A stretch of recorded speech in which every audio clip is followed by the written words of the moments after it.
Finally. Now, look at you, baby. It sure is good to see y'all. This some shit. I'm telling, it's a stone cold trip being back here in country. Baby, we got off that plane. That heat hit me upside the head. Kabop! Just like in '68. Yeah, brother man, we are back. The Bloods is back. The Five Bloods follows African-American veterans who return to Vietnam to find the remains of their squad leader. They're confronted by lingering effects of the war. Pretty intense film with some history lessons along the way and sprinkled with some comedic moments as well. To tell us more about the movie, we're joined by Isiah Whitlock Jr. Thank you for being here. Thanks for taking some time for me today.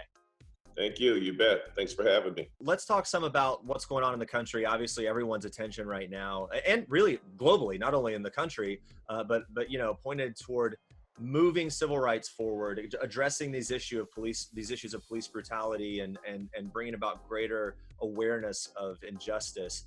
What are your thoughts on this moment? I think the protests are great. I think they're long overdue. But as I think about it, I ask myself, where do we go from here? Where do we go when the protests stop? Will we be able to have that dialogue that I think is necessary, like a constructive dialogue that's going to lead to some kind of fundamental change? Because if you don't, then I think it's just a massive waste of time. And I hope and pray that all of these protests can lead to that. But when I hear people say there is no systemic racism, then that makes me wonder, well, that's not a good starting place, you know. It's gonna take a whole hell of a lot longer to right the situation. It's interesting timing, you know, this movie, it's filled with references to the experience of African Americans in the United States with pieces of history and so many other kind of anecdotes throughout the storytelling. What do you think makes this movie kind of an essential watch during these times?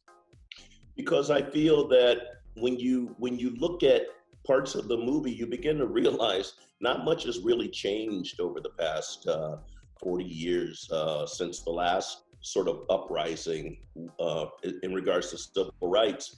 And you begin to ask yourself, well, what is it? What is happening? What we put a lid on it. We put a lid on things, and every now and then we take a peek.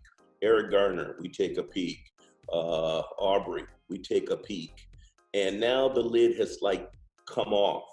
And there was a lot of things in shooting the movie that I was not aware of. I was not aware of African Americans in the Vietnam War. I mean, I knew that there were, but I did not know to what extent. And I did not know how disproportionate it was with African Americans fighting and dying on the front lines. And so that was news to me. And I always say, if it's news to me, it's pretty much news to everybody else. Mm-hmm. Spike Lee there, you've worked with him several times. I think anyone that has worked with him, you often hear that it's a very unique and memorable experience. What makes him such a special filmmaker to work with? Well, one of the things is Spike listens to you. I mean, you know, he's got like this incredible vision, but he has a way of pulling you in and making you part of that. So you almost feel like a bit of a collaborator. And you feel like, you know, he wants to hear what your idea is in certain moments. And he allows you a lot of room to play and improvise and come up with things. And after working with him for so many years over the past, I seem to have lost a certain amount of anxiety when I'm around him, because I mean, it is Spike Lee, you know, and so I've grown to relax, and that just opens me up more to do some of the things that I want to do. And I mean, you know, sometimes he says no, and then sometimes he says, you know, I think that's a great idea. Let's run with it, roll with it. Yeah, creating kind of like a community experience, it sounds like, as someone else on the set. That's really incredible. And also, Chadwick Boseman here, this is the first time you've worked with him. I've interviewed him a couple times, and just such a dynamic person, even in a brief encounter in an interview. Talk to me about working with him and what the standout was.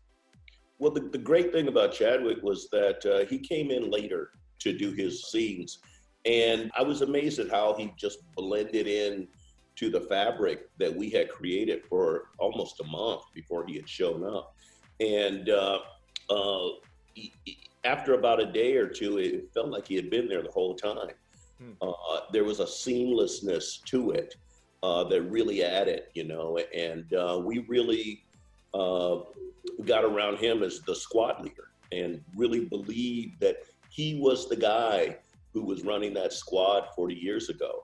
And that to me made a huge difference because we all know it could always go the other way. I know you're always asked about it. Here we go again, The Wire. Everybody knows it. Everybody loves it. And look, I feel like now people are binging stuff more and more, and while they're staying at home, maybe rediscovering or discovering the show for the first time.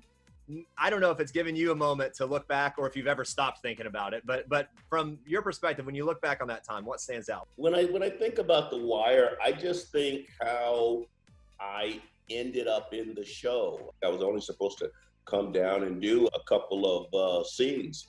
And when they called me, I told them no. I said, I was playing Othello in Alabama. And I said, I can't be bothered with their trivial show.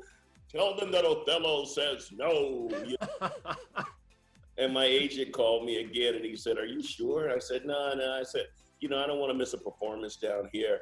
And then finally, they got me down into Baltimore, and David Simon came up to me and said, hey, look, we really like the stuff you're doing. We're going to write a storyline for you. And that's why we were so adamant to have you come down and do this. But oddly enough, the first time I sort of turned it down. Would have been the biggest mistake I ever made in my life. Well, it gave you notoriety. It gave obviously like this huge fan base, and it gave you a bobblehead, my friend. And I think if there's many things to look at along the way that say I've made it, having your own bobblehead, perhaps the top thing. Well, I'm in the Bobblehead Hall of Fame in Milwaukee. That's good. That's next level. And for people that don't know, it's for that catchphrase, she probably won't be able to say, but nonetheless. I just can't get over it, because it's something that I sort of did off the cuff in the 25th hour, and then it worked its way into The Wire. And now it's, when I die, it's going to be on my tombstone. Affectionately. Yeah. Oh, that's so great. Probably going to express how I actually feel. Man, it's such a pleasure to talk to you. Thank you for taking some time today. Thank you. And guys, The Five Bloods is now streaming on Netflix.